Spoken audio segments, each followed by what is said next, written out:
Why do you think majority of companies really avoid speaking to the customers? You have to be okay with having the difficult conversations just as much as you're okay with having the fun conversations about what you did last weekend. How easy is it to lose a customer? It's a lot easier to lose a customer than to keep a customer. One bad decision can take many good decisions to reverse. What is a chief customer officer actually responsible for? It's customer excellence, not success. Heading into the renewal conversations, you should already know what that outcome looks like. What would you say to companies that are thinking of using AI models to run those customer success relationships?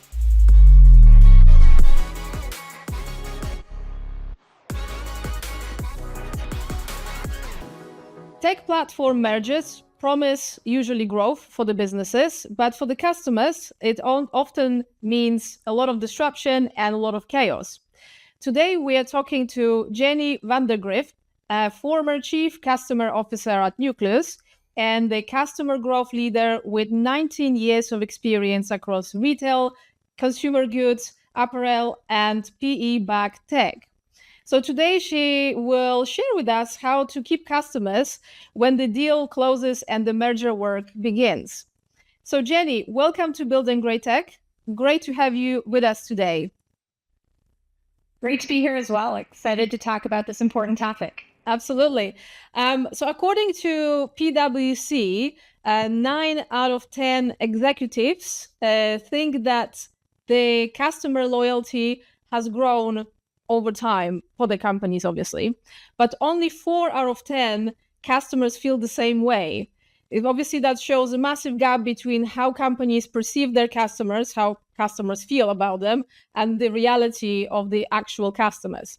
And obviously, we've worked in tech for maybe 20 plus years, and every company says that they love the customers, they listen to the customers, but why do you think majority of companies really avoid speaking to the customers?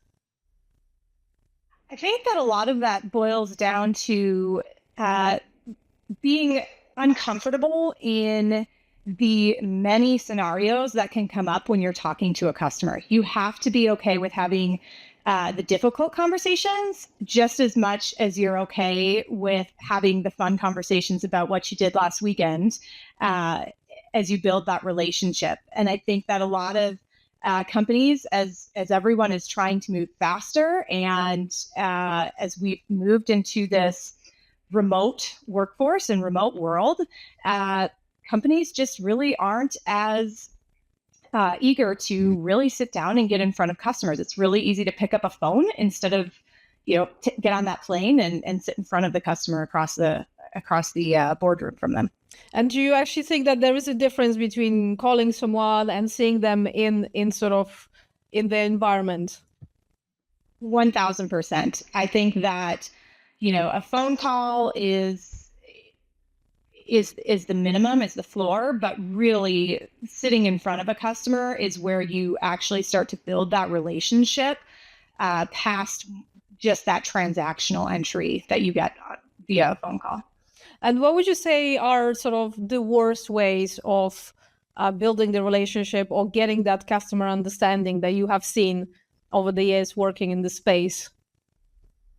Yeah, so I think one of the sayings is the carrot versus the stick approach, and I think a lot of times and I've seen it a lot in PE backed, you go directly to a stick approach and you push your directives or your views down on the customer rather than leading with that carrot approach and actually listening to them and their needs and having that be your guiding North Star rather than your company's goals being the guiding North Star.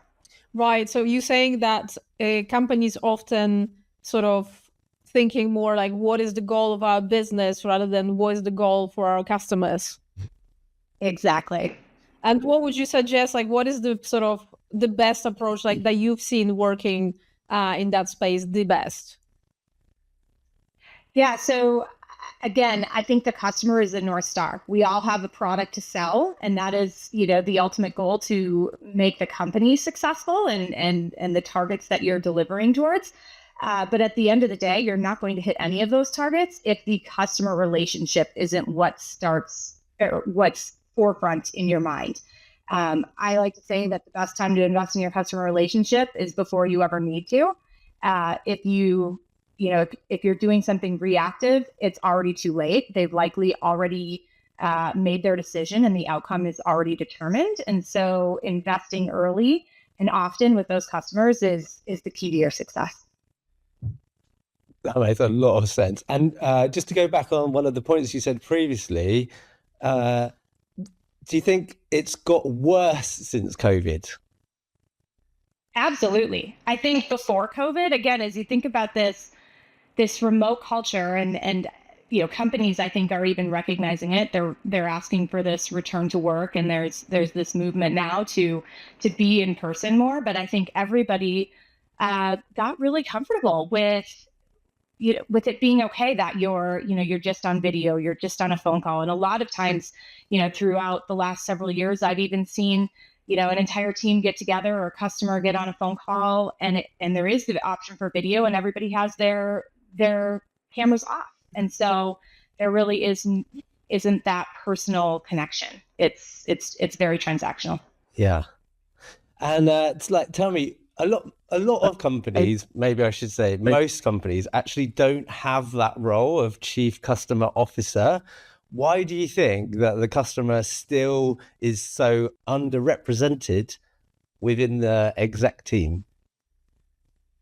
I think that there's a lot of companies that believe that the customer motion can all live under one individual. A lot of times that goes to a CRO type role with the entire go-to-market motion.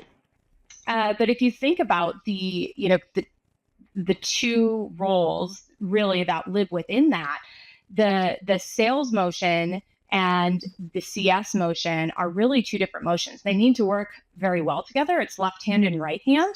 But as you think about how how that relationship works, it's really, the CS team is setting or building the conditions, right? So owning that health motion, the adoption and the trust and that relationship that then the sales team actually can take and capture the value from, because we've set that foundation for, that expansion or that renewal or whatever that motion is that the sales team owns. Okay, that's interesting. And what would you say is what is a chief customer officer actually responsible for? So I like to say that it's customer excellence, not success, because it's so much more than success. And as you think about, I think traditionally a lot of companies have thought of customer success and the CS motion as a cost center when really it's a profit center. As you think about what I own, retention is the floor. GRR is the most common metric that everyone thinks about as you think about the CCO owning and the CS team owning.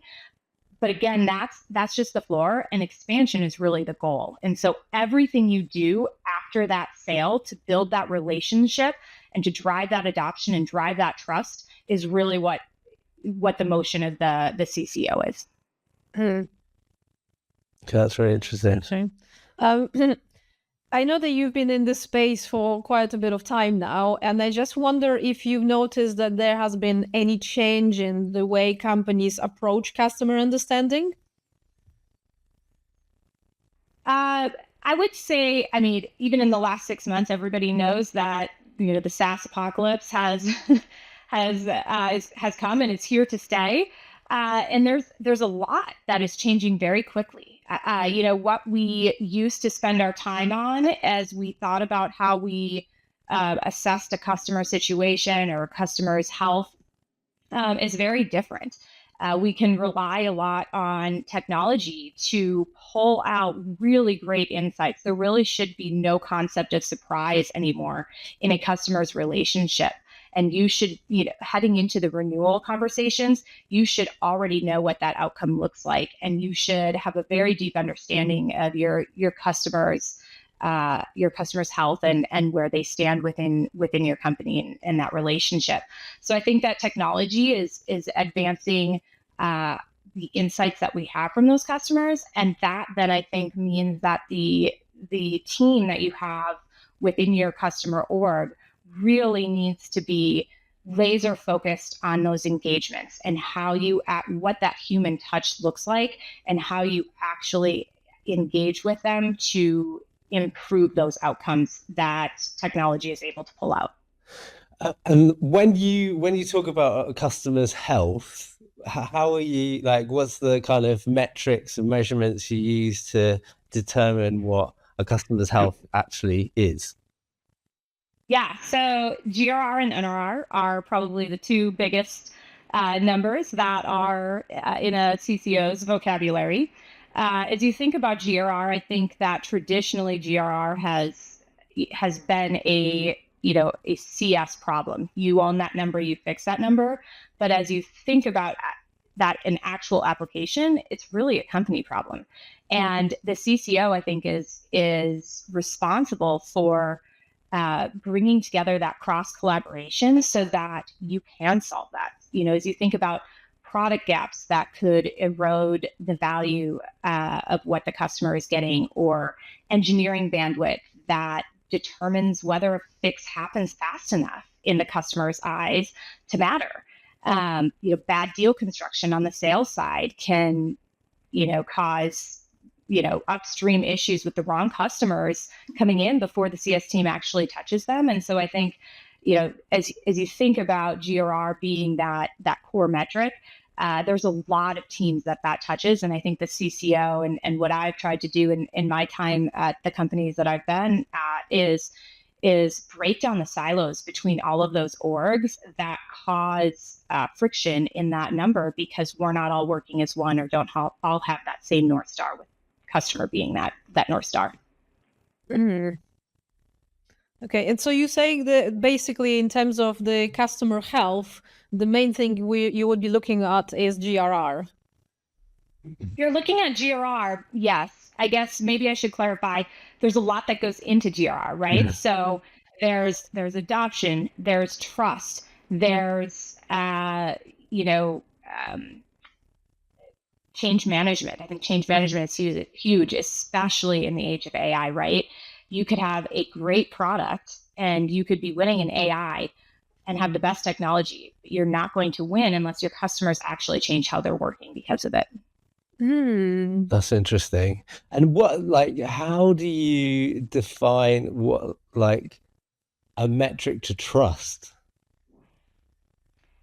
Yeah, so again, I think it goes to, you'll start to see that in expansion in NRR. So if you are delivering on the outcomes of what that customer originally came to you for, the problem that they needed to solve when they walked through your door, and the sales team closed that cycle, I think if you can deliver on those outcomes and they begin to trust that what you've said actually happens, they will start to expand. They will ask, what's next? How can we, move from, 2% sales improvement to 5% sales improvement, or whatever that looks like? What comes next? And you'll start to see that in your numbers, and that NRR number really will start to move the needle.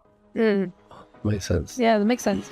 Hey guys, we're really hoping that you're enjoying this episode so far. And if you are, please like, subscribe, and follow. And if you really want to know more about who we are and what we do, go to buildinggreattech.com. Now let's go back to the episode. Speaking actually of the customer health, obviously that's a tricky thing even in just one company, but how does it work when two companies come together and you have to manage two sets of different customers? Like, where do you even start the integration? Yes, so I'm deeply familiar with that. At Nuqleous, we had 5 companies coming together very quickly.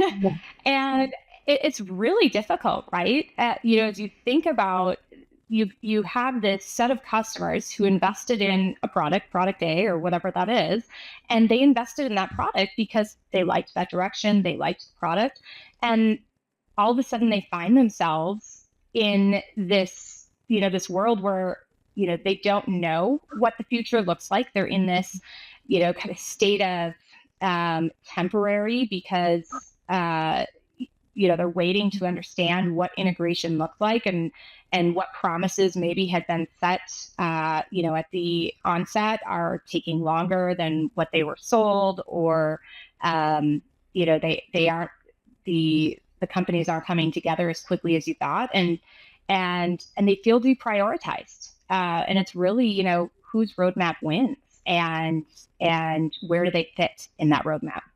Yeah. So what do you do then? How do you manage that? Yeah. I think again, it's all about, it goes back to that relationship. And as you think about these customers, they likely, as they're going through this, they likely have relationships that they've relied on that are gone overnight, right? Everyone knows that when there's, M&A activity, there are, the org changes and there's people that leave, and natural attrition and, attrition, that's on purpose. But you have to rebuild those relationships, and you have to be intentional in the conversations you have. And you want those customers to feel like they're a partner, right? So you don't want them ever to think that something is being done to them. You want them to feel like it's being done with them. Mm-hmm. That makes sense. And just like for a bit of context, how big are the companies you're sort of talking around in terms of scale, like the main platform and then the other pieces that were acquired, in terms of like scope and size? How big were they, and kind of internal structure? Like, did you have other like customer success people from the other companies that you merged with to kind of negotiate to in that process? Yeah. So as at Nuqleous, a lot of the companies that we acquired were in the 5 million ARR range. So, definitely a smaller scale. Each of them had, their founding teams that were supporting them. But that also, provides its own unique challenges. Every founding team has a different way of doing things. A lot of times when you see these companies come in, they're still very scrappy. They're, they don't really have a true customer success team stood up. It's still the CEO or the founder reaching out to the customers to, maintain that relationship, or, when a fire arises, going in and saving the day. And so you don't really have that true motion and that true process that's repeatable, as you now have brought 5 companies together and you're all of a sudden a $25 million ARR company. That has to look different. And so you have to create that structure, because, with 20 customers, it's easy for a CEO or anyone in that company to touch every single one of them. But when you're talking now about, 150 plus customers, that looks very different. And how would you say, how transparent would you get with the customers during the merger? I really believe that transparency is the best policy. And again, that goes back to everyone being really nervous to get in front of customers.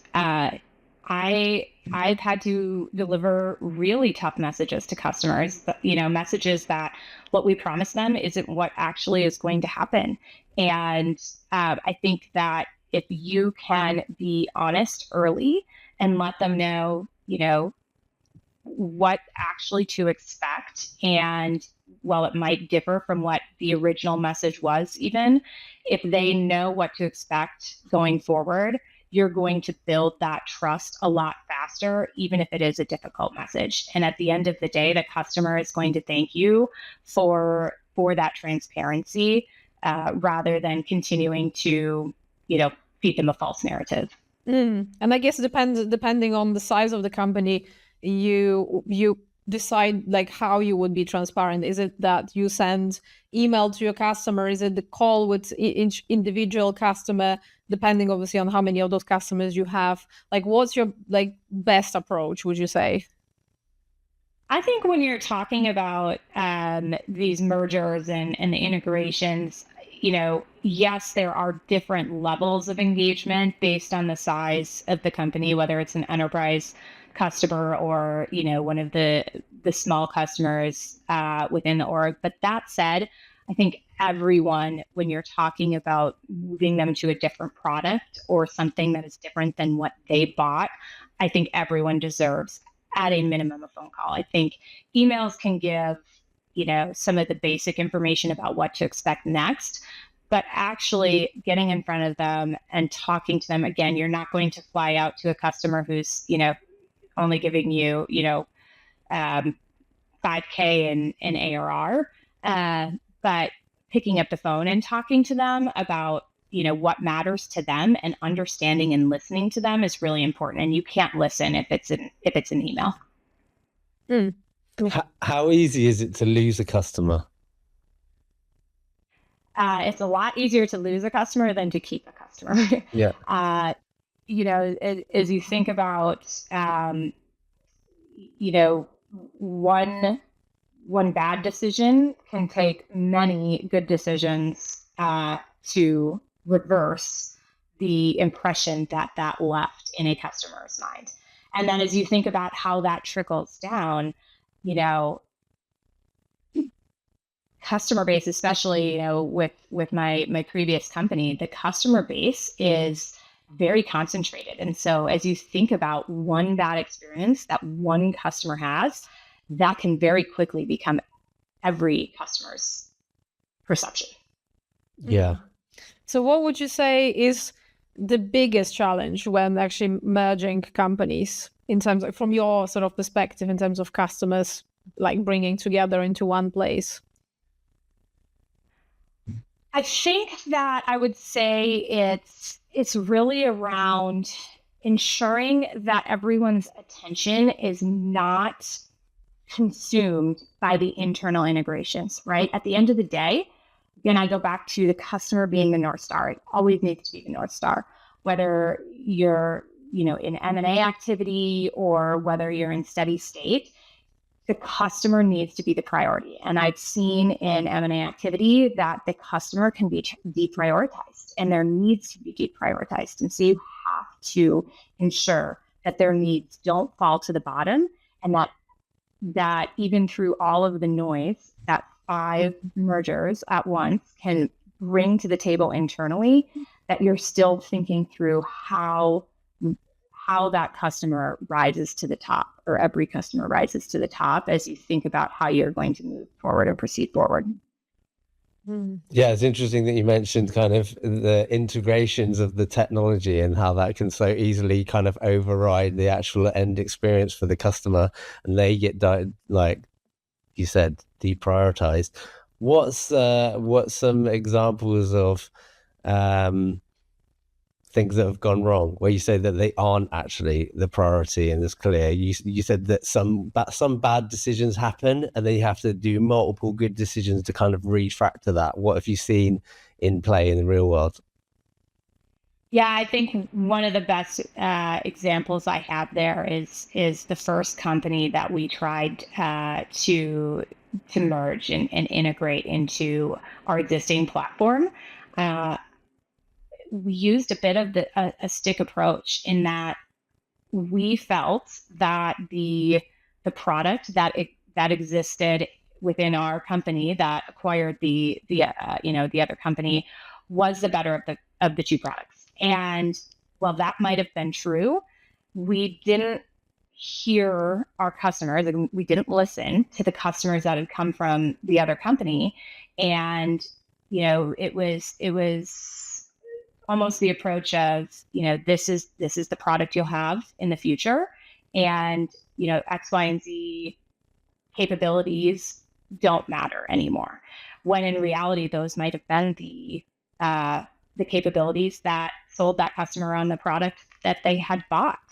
And I think that you need to, so as you think about, the tone that sets immediately, is that, again, you're not doing this with them, you're doing this to them, and you're not taking them in as a partner in that.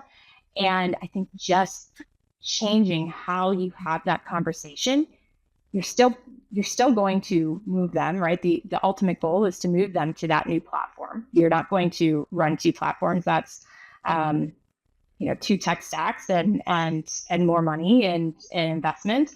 And you can't keep up on innovation in two tech stacks and all of that comes with that. But having a conversation that is centered around a customer's outcomes and showing them that the same outcomes can be achieved, maybe in a different way, but can be achieved by the new product as well, it again goes to that carrot approach and how you can reshape that conversation to be strategic and partner driven, rather than, again, that kind of that stick approach that we used when we first started our migration. I've got a quick one. Yeah.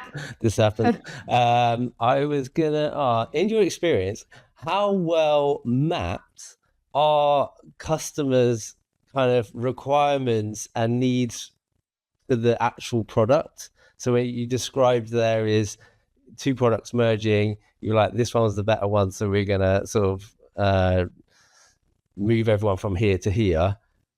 But there's a mismatch of what the customer actually requires from the one that's being sort of closed down. How when you are fronted with a new company to merge, how much sight do you get of what a customer actually needs from the product? Before the merge happens, I think there is a one picture that is painted. And then when you actually peel back the onion, you actually realize that there is maybe a distorted version of that picture that is actually reality. So again, unless you talk to those customers, you're not going to understand that full picture. And a lot of times I think, and I was, I've been through it and lived through it, in my days with Nuqleous, is you start to build out that plan and those assumptions based on what you know before the merger actually happens.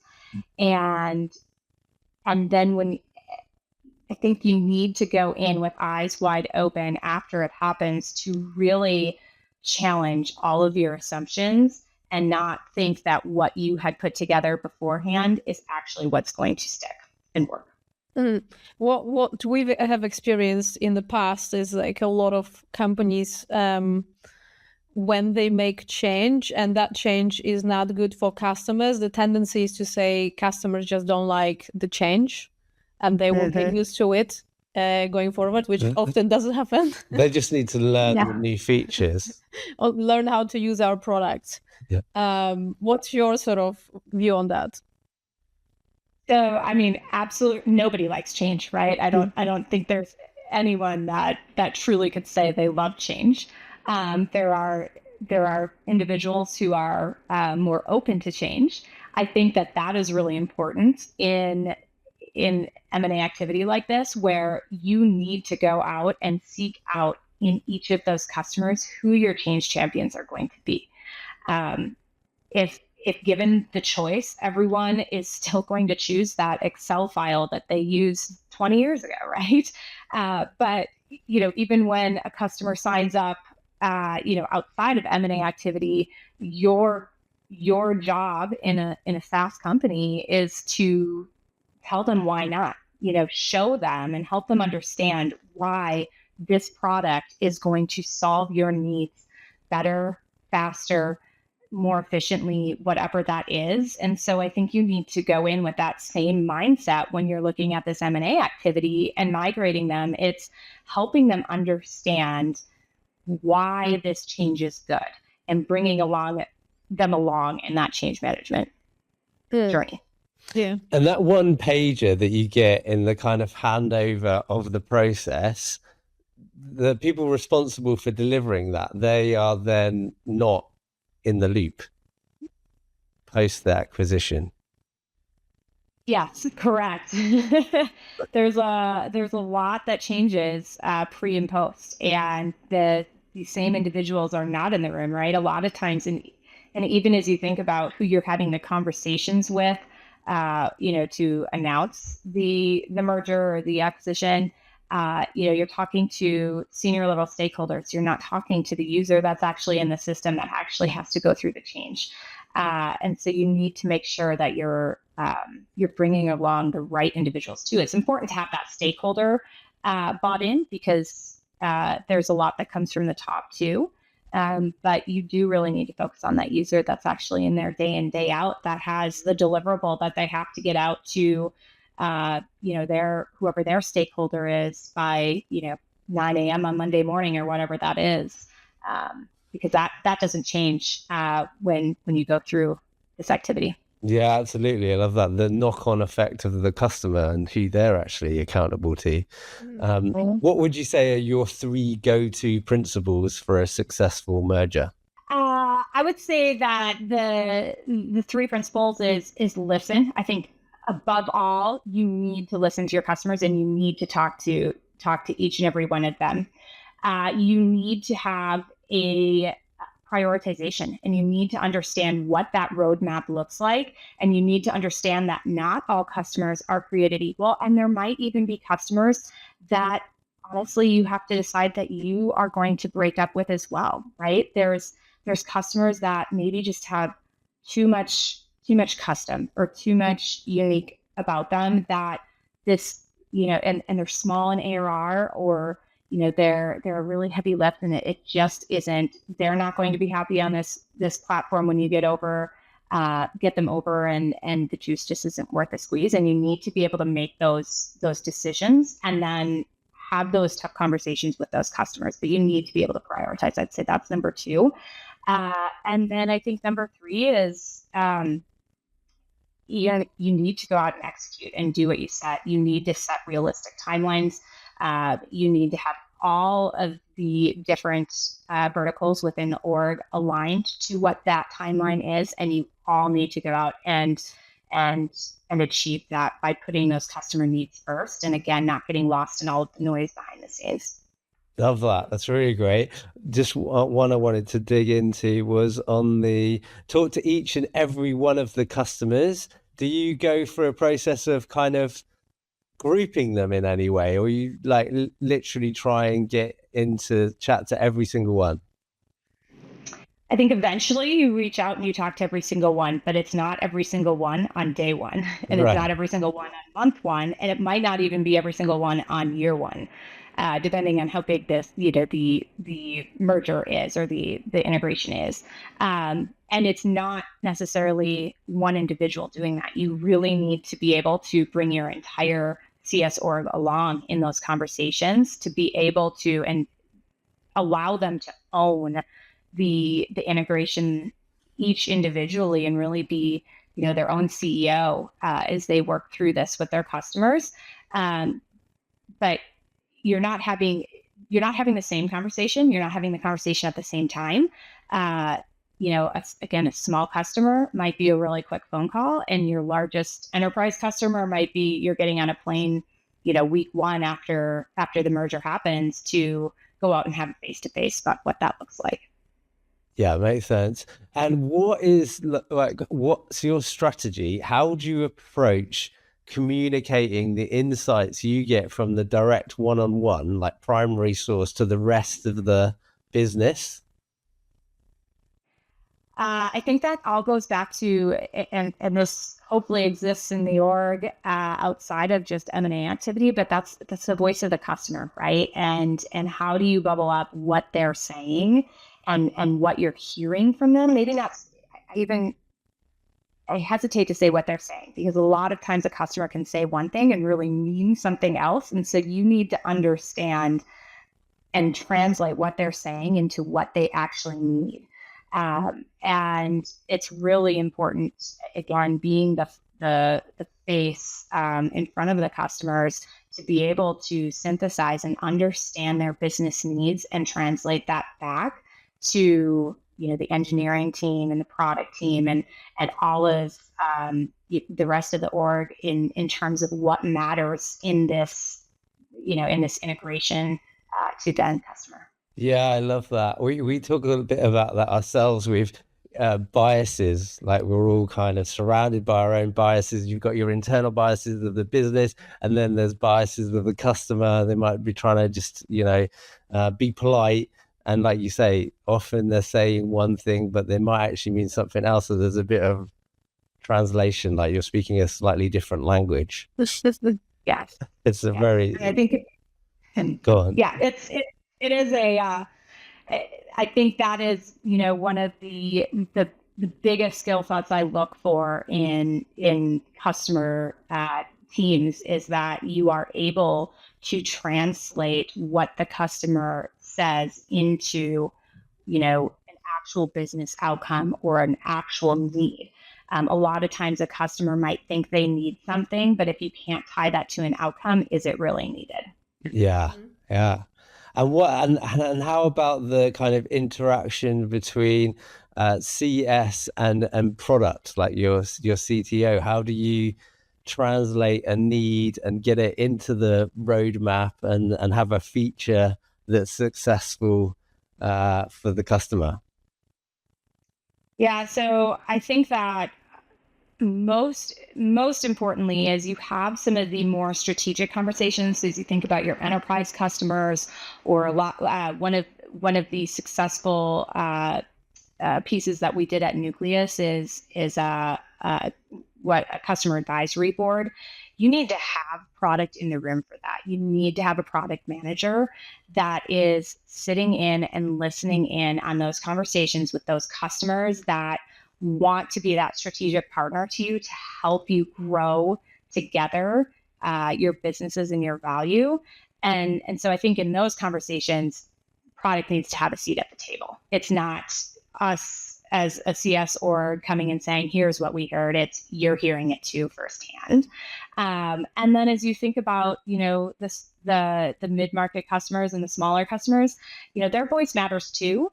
And I think that's where then the CS team really steps in and synthesizes, okay, what out of this did I hear that is important, and how does it potentially have impact on a broader audience? You're going to, in every conversation you have with customers, you're going to get pieces of information or ideas that sure you could turn into a product, but is it really something that is going to move the needle with a larger base of customers? Because at the end of the day, what you're building in product does have to be profitable, and you have to be able to sell it to other customers. And so I think that's the piece that the CS team has to start to understand as they're bringing back these opportunities to the product team is what's the true value here, and how does this expand beyond just, customer Z's needs.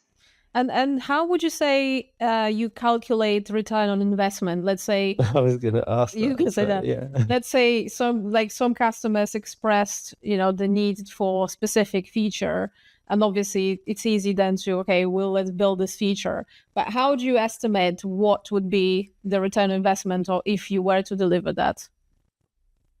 Yeah, so I think that's a cross-functional effort, right? So the CS team is responsible for surfacing something that they believe has the ability to have a strong return on investment, and then you're connecting with the product team, you're connecting with the sales team. If it's a new product feature that you're thinking about bringing into the product, what does your CRO think about how marketable that feature is and what that potentially could sell for? They know the market from the selling side really well, and so they'll be able to say, I think I could sell this as an add-on module, or I think this could be a standalone product. And I think we've got out of the 10 conversations or opportunities that we're looking to close this quarter, I think that if I had that today, I could bolt that on to 8 of them and it'd be really successful. Or the opposite, I really don't think that anybody's really asking for this in the market, and maybe we need to put this on the back burner. And obviously in PE space, like you said, it's all about GRR and NRR. When you were working with PE, would you have to translate that into NRR for them? Let's say we're building this feature, this how much it could impact your NRR. I would say everything in a PE-backed company has to have a number behind it. and your assumptions of what that could drive from a revenue perspective. So I think you always have to have a revenue mindset behind every new product or feature that you're delivering, every new headcount that you're hiring. It has to be able to produce something from a number.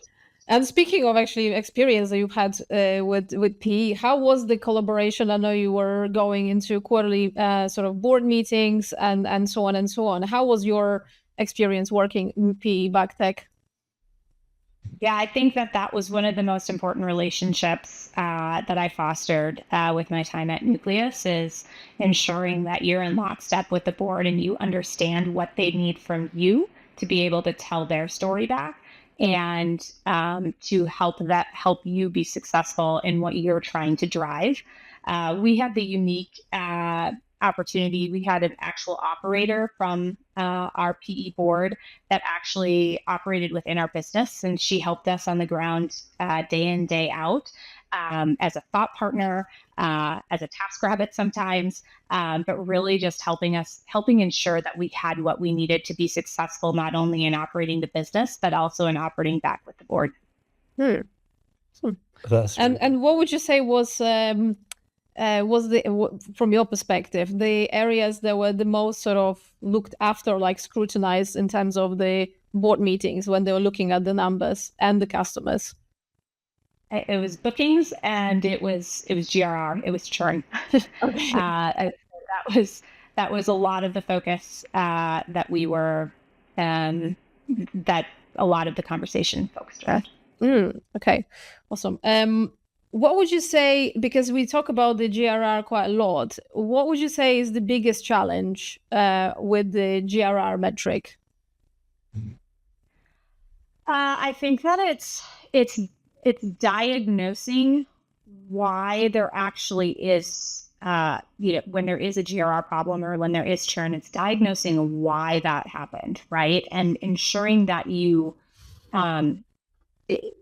get in front of it early enough to actually make a change. Because a lot of times, the decision to churn happens, with an enterprise company, it could happen 9 months before that renewal actually comes around, right? Because when they churn and when they decide to leave you, that means that they've already likely had to stand something up with one of your competitors before ever actually walking out the door with you. And so you need to be able to understand very early where those the issues are and where the problems lie, so that you can get in when there still is time to make change. I don't know how many times I've had conversations with customers that have said, "Hey, we really like what we've seen, but too little, too late. We've already had to make the decision to go somewhere else." Oh, and that's 9 months before the renewal. Oh, wow. In some cases, yeah, and in some cases it's it's less, but it's in the industry and the products that I've worked with.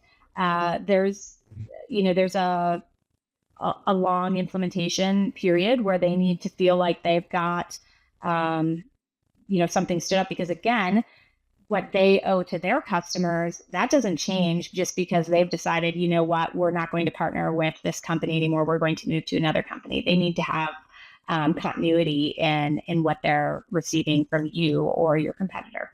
And so how often do you have to then check in with your customers to make sure that they still like you? All the time, I would say. And again, that looks different. You have to prioritize, and you have to tier your customer base, because you cannot touch every customer, and you have to feel confident in your team's ability to execute, because you can't be in every room either as the CCO, or even your VP that's below you, or director, whatever that looks like. So you have to feel confident that your team can operate and represent independently. But I think QBRs are really important for your larger enterprise customers, where you all get in a room together and you talk about what outcomes are being delivered, where we're maybe missing the boat, and having those strategic conversations about where you're at and what comes next. And then I think again, this is where I would say as you get to some of your smaller customers, your tier 3 customers that are smaller, it might not be a phone call, right? It might be an email, but at least they have someone, a named person that they know that if there is a problem, they can reach out to you and, hey, this person has been really warm in emails to me. And they recognize, key points in our relationship and the journey, and they're reaching out to us and they're making themselves known so that there is somebody that they feel comfortable reaching out to when there is a problem. What is like when you're in the board meeting and you're discussing metrics, like it's obviously quite a metric heavy conversation, how does it go around kind of communicating the nuance of behavior and people and decision making and the reasons for churn? So again, when you're in the board meetings and working with the board, I think the number one thing is no surprises, right? And so you need to be able to understand very deeply your customer health and the picture that exists, and then very clearly be able to articulate, where those challenges came from and why that customer ultimately churned. Or why they didn't and how we were able to save them because, we listened and we heard X, Y, and Z, and we were able to change the narrative on that. I think one really great example I have in something that, we struggled with is, the concept of customers bringing capabilities in-house or thinking they can bring capabilities in-house, I would say.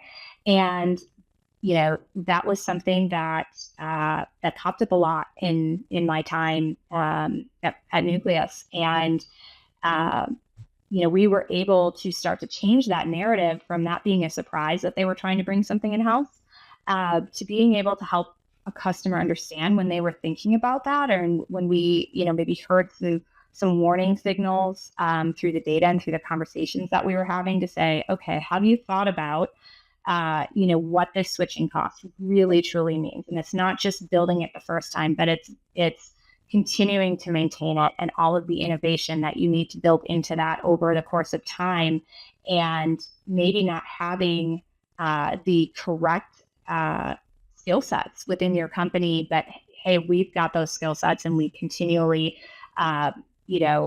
expand our skill sets and our capabilities based on what's coming next and, the AI evolution and all of that. And so helping them understand the long-term commitment that really means. And I think that's something that we were able to successfully start to head off and change that narrative because we were listening earlier. That makes a lot of sense. So you can really see the value of building that relationship in that scenario, because then you're actually educating the customer, Exactly. and you've got the time and space to actually do that. How big of an impact on GRR from your experience does the product have? Product, I would say, GRR ultimately being a CS number. Customer service is by far and away number one, but I would say number two is product, and then sales would come in as number three. If you, as you think about promising something to a customer and being able to deliver on that, the CS team can only work with and support what's actually there to be supported or what's actually there to be delivered. And if you don't have that in your product, or there's something broken, or you've promised something on a roadmap for 3 quarters and it keeps getting pushed and it keeps getting deprioritized or whatever that is, you can have the best relationship with a customer and that relationship will erode. Yeah, definitely.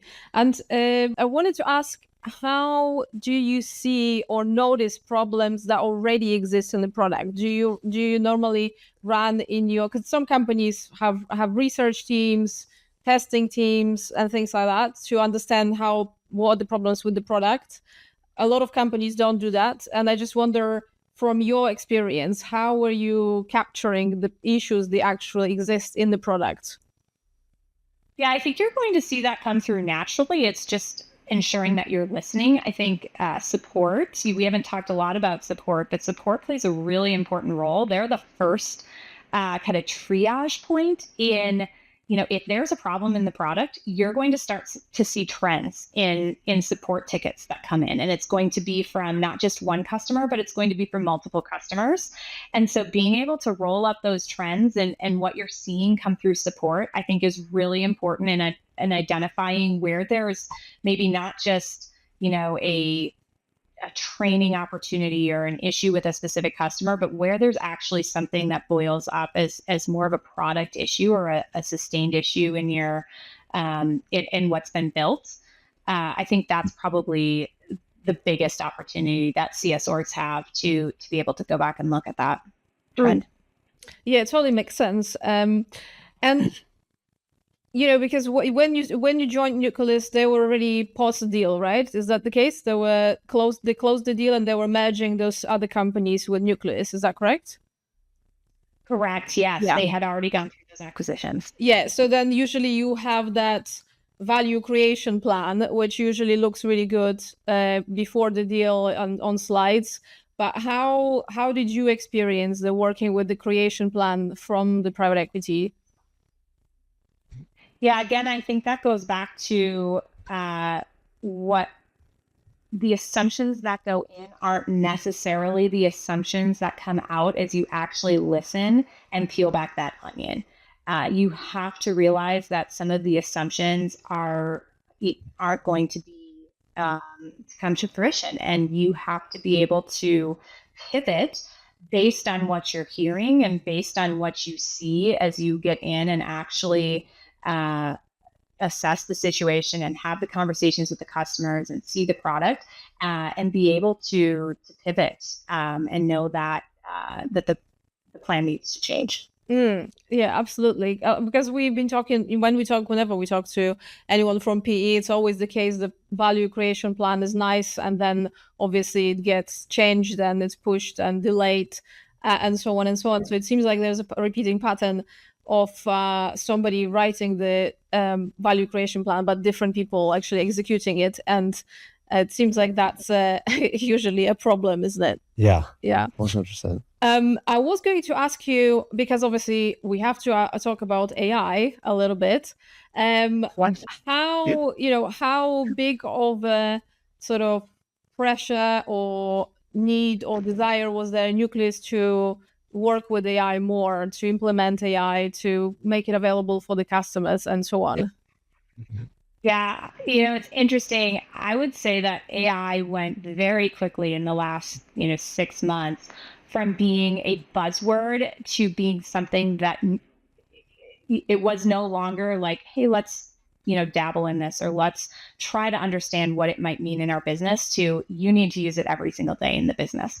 You need to use it. It needs to be in the product, but it also needs to be used behind the scenes in how we execute and how we, are more efficient and effective in the work that we do and move quicker and move faster. So it was absolutely something that I was using every single day, and was rapidly expanding the ways in which we use it. I think, as you think about where we're at now, you've got to move from, chatting with AI to actually actioning with AI.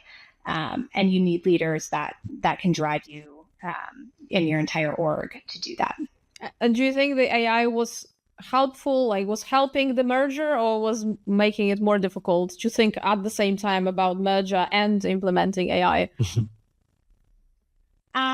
Again, there's a lot more noise when anything that you add in, there's more noise. And I think that noise can, as we were talking earlier, it can distract you from your true North Star, which is that customer, and your customer can feel deprioritized in that. So it does add noise, but I would say if you learn how to use it correctly, it can accelerate the value that your customers see. So I have seen where AI can, take an implementation. I'll take an example, If you looked at our roadmap and how long it would take to merge all of these companies together, it probably would have been 3 years. And obviously we can't do that. We have to move faster than that. And so we challenged some of our best individuals to, step into a room for a week, step away from all their day jobs, which is really hard to do. But step into a room and think through, what might have been impossible before AI, how you could accelerate just even one piece of that implementation journey or that integration journey through AI. And something that might have felt impossible going into that room or, a couple of months ago before AI was possible coming out of that room because of AI. So I think that you can truly accelerate time to value for customers. And it can be a very great lever for customers if you don't get distracted by it. Very interesting. And also, I was going to ask you, have you noticed also that there is sort of desire for AI to be on the platform, like pushed by the customers, or not so much? Every customer is asking for AI. Whether they know what to do with that AI, I think is another story in question. So when they ask for AI, like, what do they say normally? A lot of times it's a very generic question. What are your AI capabilities? Every single company out there, every CEO from the top down is, again, it's been a buzzword for a long time, last year or so. And so every single CEO is, we have to use the AI. We have to accelerate our business outcomes using AI. And it's really important. But that sometimes, a lot of times I would say, is where our customers' understanding ends and where we have to pick up the pieces and help them understand, okay, here's actually how you use that AI. And here's, the business case that can help solve or the outcome that you can expect from it. Because again, a lot of times, again, they're saying something, but they don't know what they're asking for.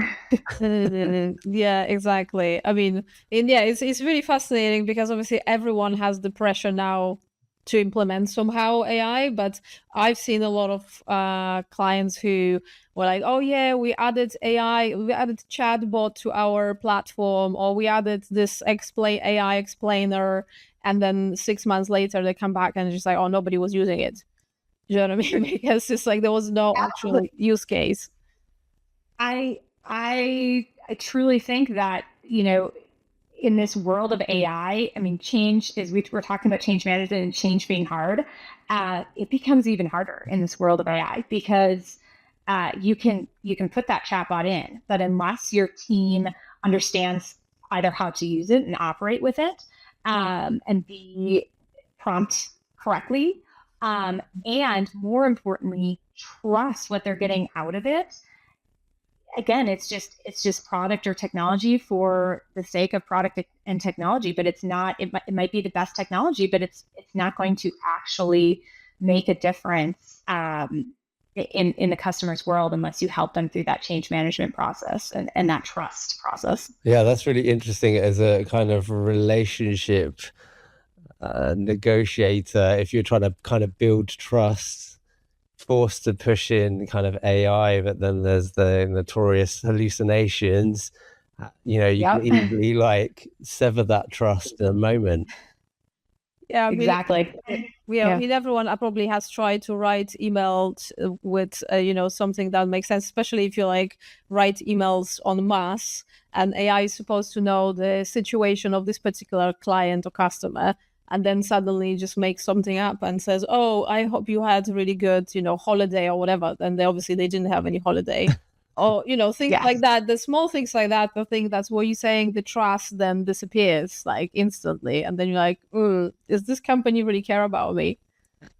Yeah, absolutely. And we all have experience with that in our personal life. Everybody's using, a chatbot at the least, to help with formatting emails or writing emails or whatever that is. And so when you've seen and experienced those hallucinations there, it's harder for them to then say, well, how do I trust, this AI agent to, approve an exception, in my in my work world without me actually validating that what it's doing or what it's recommending is correct.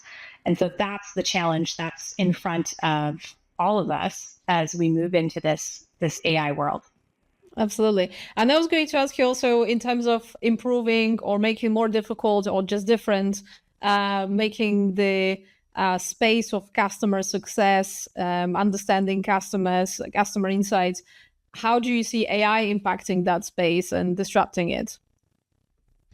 Yeah. So again, I think it's going to accelerate the insights that we have, and we will be, those that use it will be much more informed in that customer health and what the customer is telling us, and maybe we're missing in just, the high level conversations. As you think about like, a CSM coming to me and telling me a customer is either red, yellow, or green 6 months ago versus now, with all of the insights that even just having, a call recording tool, recording and listening and pulling out those insights, there's so much more intelligence that we can glean from that. But I think that one thing we're going to notice is that we are going to notice that the interactions that we do have and the engagement that the CS team does have with customers is going to become even more important, because there are going to be agents and AI in every aspect of what someone is doing in their job, right? It's going to be helping them make decisions. It's going to be actually executing on those decisions in a lot of cases. But it's going to be really refreshing when you have that human touch, because you are surrounded by so many agents. So I think that it's going to become that much more important to build those human relationships where where the AI is dominated. What would you say to companies that are thinking of using AI models like artificial intelligence to run those customer success relationships? I think there is a space for AI in customer relationships to glean the insights, but I think that it is still critically important to have human touch in the relationship and the engagement.